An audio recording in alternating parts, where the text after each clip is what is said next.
When we're thinking about the workplace, one of the things that always happens is interviews. Okay, so I've had this conversation with a lot of my clients because clients are always thinking about how are we attracting and retaining talent? They're always thinking about, specifically Black folks and brown folks and young folks. And we want to make sure that we're bridging those connections, but we know that our workplaces aren't always inviting to those diverse identities, right? Now, what my clients hear is a pipeline problem, but what I hear is an empathy problem. So I'll give an example of what that looks like. Candidates go into an interview, one of the questions is, I'd like you to tell me about how you navigate ambiguity. Most of the candidates tell a story about working in a previous position, having to solve a problem, not having a lot of resources or information, making some educated guesses, and ultimately solving said problem amazingly, all right? Creating a fantastic new product, all right? We've heard this story. We work with those people, okay?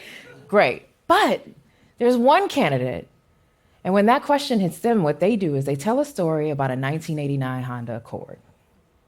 It's a car that their father gave them before they went away to college, and it ran great, but the gas gauge didn't work.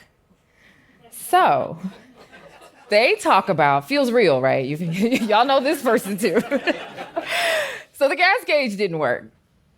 So they had to develop a process to make sure that they were able to track their miles so that they would know when they needed to fill up again, right? They had to navigate the ambiguity of having no idea what was in their gas tank and make sure that they didn't run out of gas. And they managed to do that. I track my miles so that I know exactly when I need to fill up so that I don't have to worry about running out of gas. How often would we hear a story like that in the workplace and discount that person?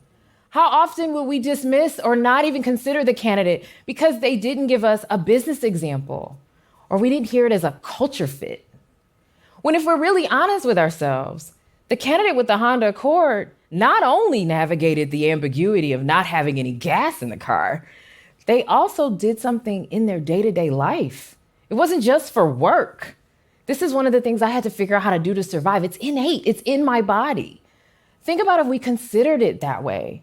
Think about if we consider getting to know folks' stories and having empathy for them as a part of the way that we evaluate where they have an opportunity to thrive and grow, instead of just listening for the things that we always listen for. That leads me to the third step, okay? The third step is extending your privilege to others. So I have another story. I was on a call the other day with a client. She is the head of HR for a pretty big company. It was she and I and one of her colleagues on the call. And as we were having the discussion, about 10 minutes in, she chimed